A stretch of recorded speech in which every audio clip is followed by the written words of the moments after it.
The fastball special, baby!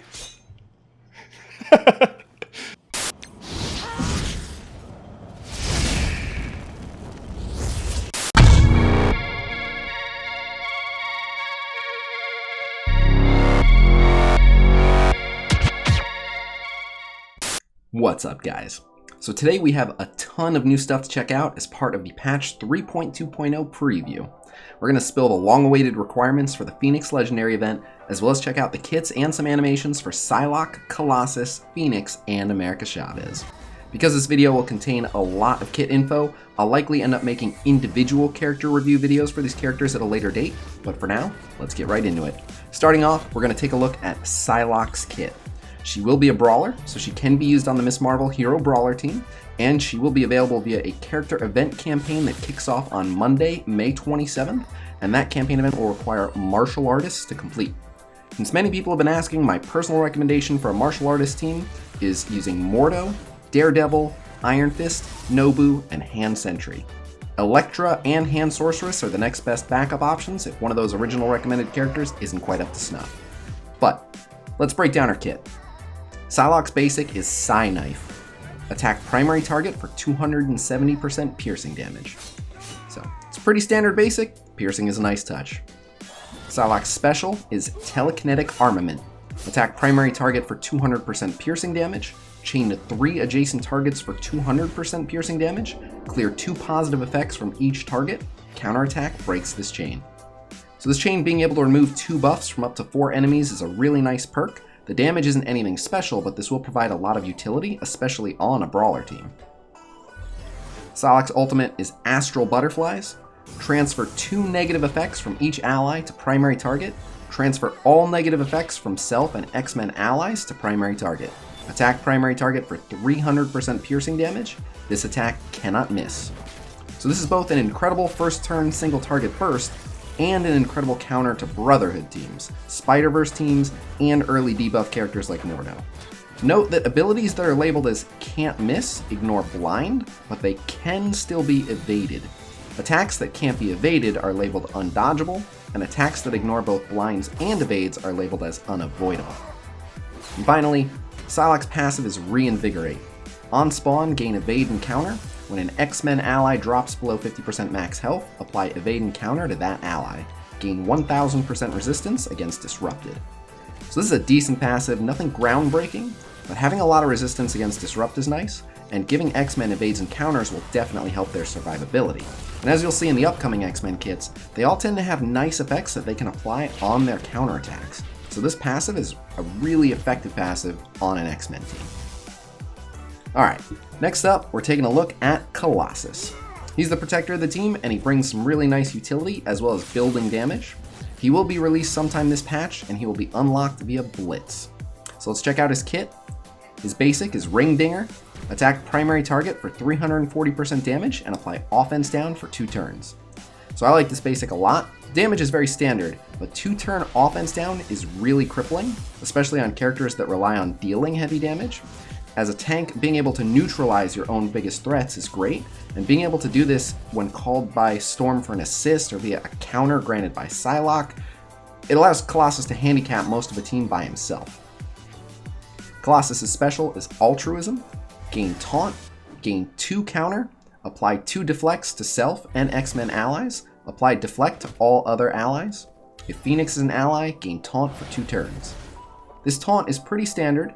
Giving teammates deflect isn't quite as good as giving them defense up, but as you'll soon see, that's provided by another character on the X-Men team, as well as in his passive. 2-turn taunt is also a plus, though he's reliant on being teamed up with Phoenix for it. Colossus' ultimate is Enduring Protection. Increase the duration of positive effects on self by +3 up to a maximum of 5, gain 2 death proof, gain +2 charged up to a maximum of 5. So I like this ult a lot as well.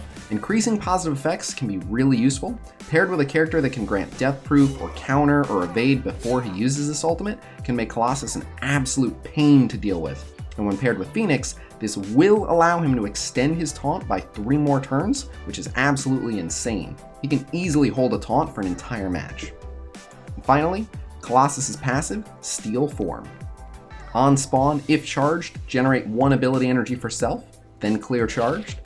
On spawn, if Phoenix is an ally, gain defense up for 2 turns. Apply defense up to all X-Men allies. When a negative effect is applied to an X-Men ally, gain +1 charged up to a maximum of 5. While charged, when attacked, attack that enemy for 100% damage plus 10% damage per charged. When an X-Men ally drops below 50% max health, gain +1 taunt up to a maximum of 2. And while in defense up, gain plus 1000% resistance, gain plus 15% max health, and X-Men allies gain plus 15% max health. Alright, so this passive is quite the mouthful. Generating an extra ability energy by clearing charges on spawn gives Colossus a little extra raid viability, but this team is still an arena team at heart. I really like the 2-turn defense up, which can be extended by Colossus' ult, making him a super tough tank to take on, and defense up for all X-Men on spawn really helps in matchups against teams that have speed up on spawn, like Fury Shield and the Wakandans. However, Phoenix is required for these perks to come into play, and he'll also gain a charge stack every time a negative effect is applied to an X-Men ally, so characters like Magneto and Mordo will charge him up immediately on a full X-Men team. He will also retaliate whenever attacked while charged, peppering enemies with a little bit of extra damage. He also naturally extends his own taunt duration whenever X-Men drop below 50%, so that's super useful. And finally, he gains 1000% resistance when he has defense up, which makes him a virtually immovable tank on the X-Men team with Phoenix. And he gains 15% max health, which he also grants to X-Men allies, and he'll benefit from some additional health from Phoenix, which you'll see. So, Colossus on the X-Men team with Phoenix is easily the sturdiest tank to come to the game so far. And rounding out the new X-Men this coming patch, we're gonna talk about Phoenix. The big question on everyone's mind, what are the requirements for the Phoenix Legendary event? Well, I'm happy to announce that you'll need to bring your Villain Mystic controllers. There are only 5. Loki, Mordo, Nobu, Ronin, and Hand Assassin. Don't forget, they'll have a login calendar giving shards for these characters leading up to the event, and I'm sure there will be some last minute offers if you're close but not quite there. But please also remember that legendary characters are supposed to be very rare, and that the majority of players will not unlock a new legendary during their first event, but you'll still get some sweet rewards for the earlier tiers, and the event will of course come back around. And before we even get into this, for the people asking about Cyclops, again, the devs have already confirmed that Cyclops is slated to come to the game, but probably not until next patch at the earliest. I'm not sure if they're just trying to rebalance his kit a little bit, or if they just didn't want to throw too many mutants at us at once, as we would never have the gear to power them all up. But regardless, Cyclops fans, rest assured Cyclops will be joining Marvel Strike Force, so we can expect this already insane arena team to get even crazier. But on that note, let's dive into Phoenix's kit. Now, Phoenix is incredibly powerful and also very unique. Phoenix actually has 2 kits. She has her standard kit as Phoenix, and when she dies, she transforms into a summoned character, Dark Phoenix. And Dark Phoenix is an absolute monster. But we'll start with Phoenix's kit. Her basic is Psychic Blast. Attack primary target for 250% damage and clear 2 positive effects. I like this basic. Clearing buffs is always useful, especially when she'll do it on assists from Storm and counters from Psylocke. Phoenix's special is Bestow Light. Apply stealth to all allies for 2 turns. Apply defense up to all allies. Redistribute 25% of max health from self to all allies. All allies receive an additional 10,000 health, and this bypasses heal block. Transfer all negative effects from allies to self. If there are no allies, attack self for 5,000% self-piercing damage. If Phoenix dies, her passive ability is triggered. So as you can see, this is a very self-sacrificing special. Phoenix re-ups the defense ups that Colossus will give the X-Men on spawn, and then she sacrifices a large portion of her own health to both remove all debuffs from her allies, as well as give them a generous heal that ignores heal block. It also makes the enemy team more likely to kill Phoenix, which is actually not in their best interest. Phoenix's ultimate is Phoenix Force. Attack primary target for 400% damage and clear all positive effects. Gain 50,000 extra focus for this attack. So this ultimate is awesome and it's pretty straightforward. Phoenix nukes a target and wipes their positive effects and gains enough focus to successfully dispel basically anyone. And finally, Phoenix's passive, Phoenix Rising.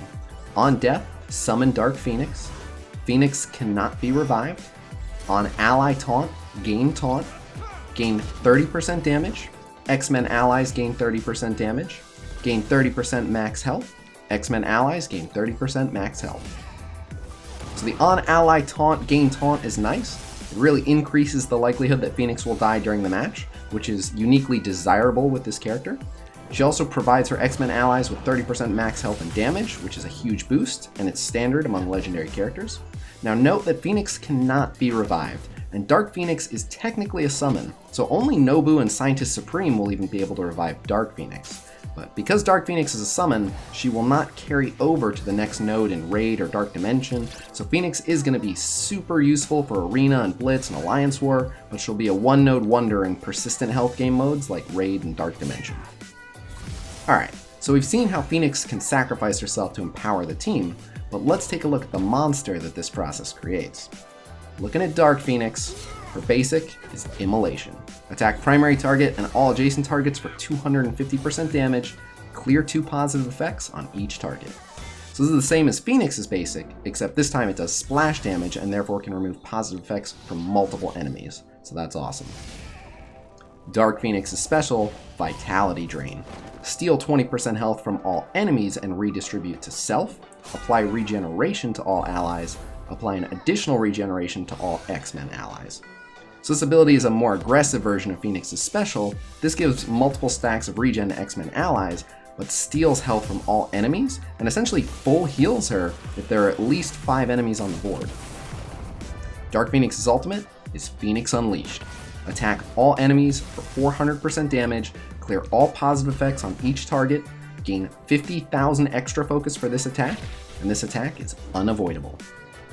So this ability is an absolute warhead.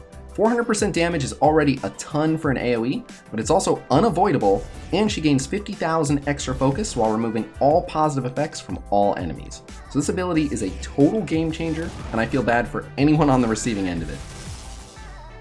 And finally, Dark Phoenix's passive, From the Ashes.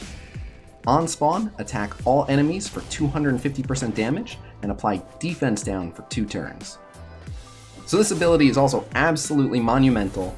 As soon as Dark Phoenix spawns, she deals 250% damage to every enemy on the field, but she also applies defense down to everyone for 2 turns, which means that her ultimate is going to deal massive damage to everyone it hits, as well as greatly amplifying the damage that the rest of the team can do when following up.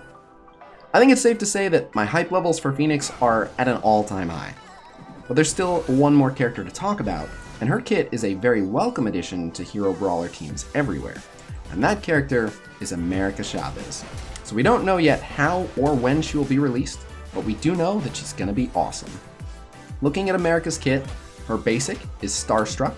Attack primary target for 290% damage and apply defense down. I absolutely love this basic, especially on the hero brawler team.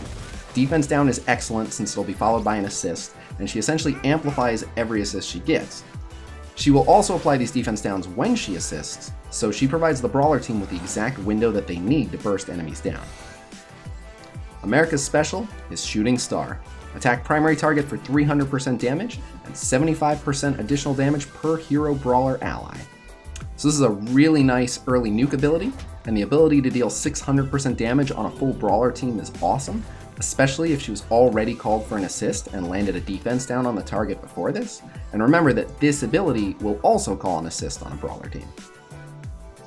America's ultimate is Starling Highway. Clear 3 positive effects, attack primary target for 430% damage. So this is another really nice nuke, and it provides another bit of utility that the brawler team sorely needed, which is the ability to dispel buffs. Prior to this, Captain Marvel's special has been the only option, so I'm all for the extra utility here.